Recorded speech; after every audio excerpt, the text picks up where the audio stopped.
Kwon Ji-young, an idol that is larger than life. But how did he become the G-Dragon we know now? And now that he's back from the military service, what will be his next step? Can he be YG Entertainment's saving grace? Today we'll cover that and more as we learn what happened to G-Dragon. But before looking forward, I always like to look back. If you think idols today are young, imagine being only 6 years old. In 1998, a little G-Dragon debuted in a group called Little LOONA. 넌 이름이 뭐니? 제 이름은 권지영이고요. 8살이야. 뭐 하고 있어요?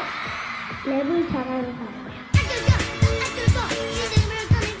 A copy of the already successful co-ed reggae-inspired group LOONA, but just littler. Little LOONA wouldn't last long as the whole group's contract was terminated by their company, almost out of the blue, leaving a young GD a little disheartened with the saddened news. He then made a vow to his mother that he would not try to become a singer again, but that really isn't how it played out. When GD was on a ski trip with his family, he was scouted by none other than SM Entertainment, where he trained for 5 years from 8 to 13 years old, focusing on dance. So why didn't GD debut under SM? It was actually G-Dragon's choice this time. He quit and left SM on his own, probably due to him finding a new passion.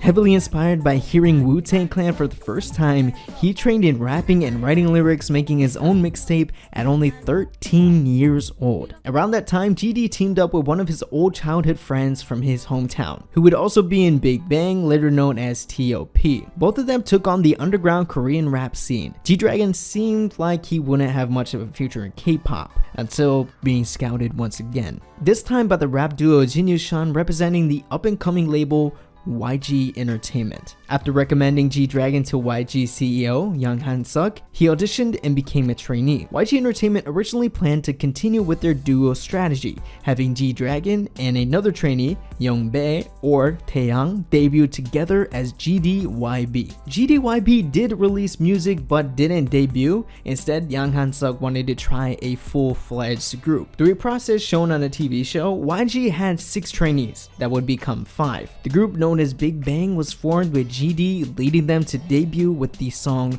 We Belong Together in 2006. From there, we would see Big Bang rise to become the biggest boy group Korea has ever seen, the first to be named Kings of K-pop. If you want to see what happened to Big Bang, I suggest watching my video here.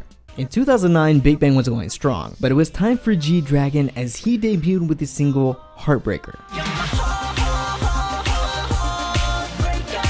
I mean, yeah, this is what the early 2000s was like.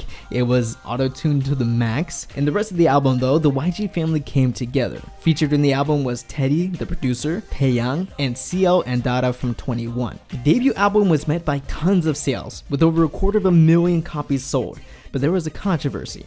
Heartbreaker was claimed to be a copy of Flo Rida's Right Round. While there are similar in structure, it was deemed there was no plagiarism on YG Entertainment or G-Dragon's part. Funny enough, YG did get in contact with Flo Rida's representatives to set up a collaboration, which actually happened. Still, with his first ever solo debut, G-Dragon pulled off a win at the 2009 Mnet Asian Music Awards for the Best Album of the Year. Next year in 2010, GD would come back, but not alone, teaming up with his group mate and old friend T.O.P. in the album GD on Top.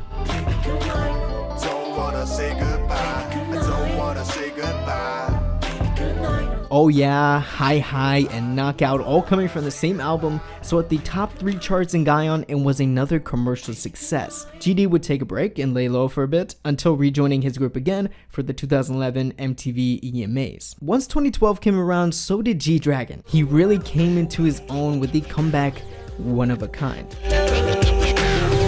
Yes, sir.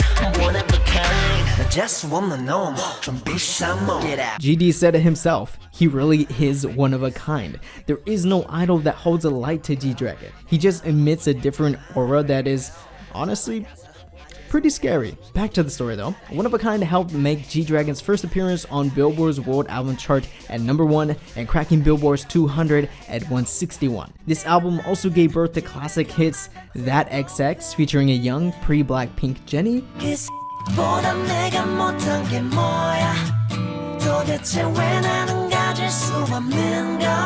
and Crayon. Why so serious? Get your crayon! Get your crayon! Each crazy good in their own right, G-Dragon also broke a record for the highest selling solo album in Korea. The previous record was set by G-Dragon himself. Winning Best Male Solo Artist and Record of the Year, G-Dragon then went on his first solo world tour and it made millions. The one-of-a-kind tour landed in 8 countries and put on a show for 500,000 fans. Coming back from a long, exhausting tour, G-Dragon didn't take a break. He went back to work on his next comeback.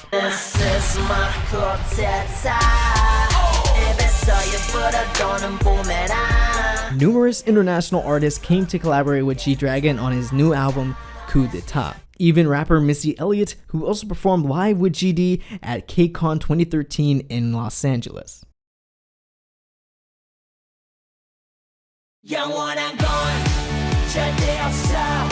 Taking a look at the song Crooked, it dominated, with over 1.8 million downloads and 100 million video views on YouTube. This album is a cornerstone in G-Dragon's career. Entering Billboard again, G-Dragon walked away with even more hardware with 4 total awards at MAMA 2013 and the grand prize of Artist of the Year.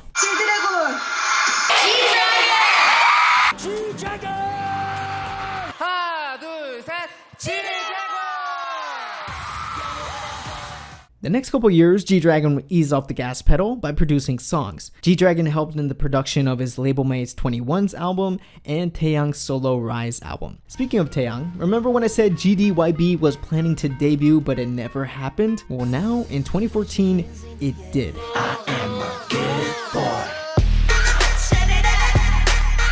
Good Boy was the hottest thing to come out of YG and K-pop. It had mass appeal with its new age hip-hop sound that made Good Boy a hit around the world, hitting #1 in Billboard's World Digital Songs chart, and at MAMA that year, G-Dragon even went on to diss Mnet for their award-giving process.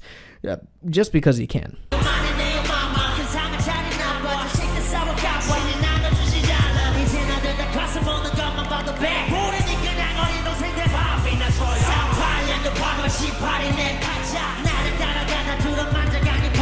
G-Dragon was in a Skrillex song called Dirty Vibe along with CL, and even wrote and produced for YG Entertainment's new boy group iKON's debut album. I don't lie when I say G-Dragon doesn't take a break. He then returned with Big Bang in the monumental Made World Tour that lasted 2 years. The Made Tour was insanity and something K-pop has never seen before. After the craziness that was 2016, in 2017, G-Dragon linked up with an old friend featuring an IU's song Palette. This is around the time that I would call the Sleeping Dragon era, due to the quietness from GD and YG Entertainment, but that Sleeping Dragon would be awakened.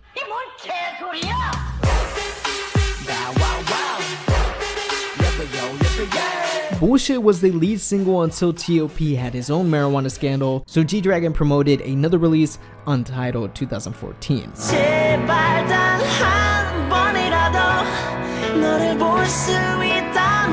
GD doesn't play by the rules. In fact, his new album, named after himself, Kwanji Young, was first not considered a real album because he released it in USB form instead of CD, but Gaon would accept this format later on. The Kwanji Young album crashed top charts in Korea, China, Europe, and the United States, setting records for any Korean act ever, becoming the fastest to sell 1 million copies, top and stay on top of Billboard charts and European charts, and G-Dragon topped it off with a solo tour leading the way for Korean artists in the US, having the biggest tour by a single Korean artist ever. The following year, 2018, G-Dragon went to fulfill his duty as a Korean, enlisting into the military on February 27th. While in the military, Korean news outlets started rumors of special treatment G-Dragon was receiving with no real facts. This isn't new, as all throughout his career, news outlets can't help but talk about him. It didn't really affect him, and on October 26th, only days ago, G-Dragon was released from the military after 21 months. He was met with thousands of fans. No one forgot about him. How can you? It was a touching moment that struck G-Dragon. And now that he's out, what's next? I expect GD to take it easy, but if his history is any indication, he doesn't take breaks, and we could see a comeback sooner than you think. I really want to see how he deals with the catastrophe that happened at Big Bang and YG Entertainment, but anything G-Dragon produces would be good news for anyone. At the end of the day, I'm glad to see GD back. And while he may not be back in action, he's back. I can't wait for him to show new K-pop fans what he's capable of and remind everyone what a legend is capable of. Welcome back, G-Dragon.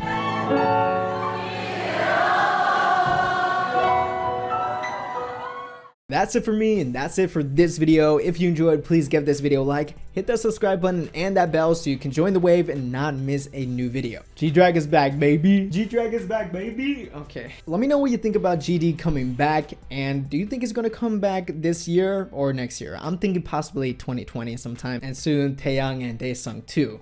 So there's definitely stuff to look forward to. Also, I got this little thing in the mail. You know, just a little award from YouTube. This is my first ever award that I ever got for any academics or sports or anything.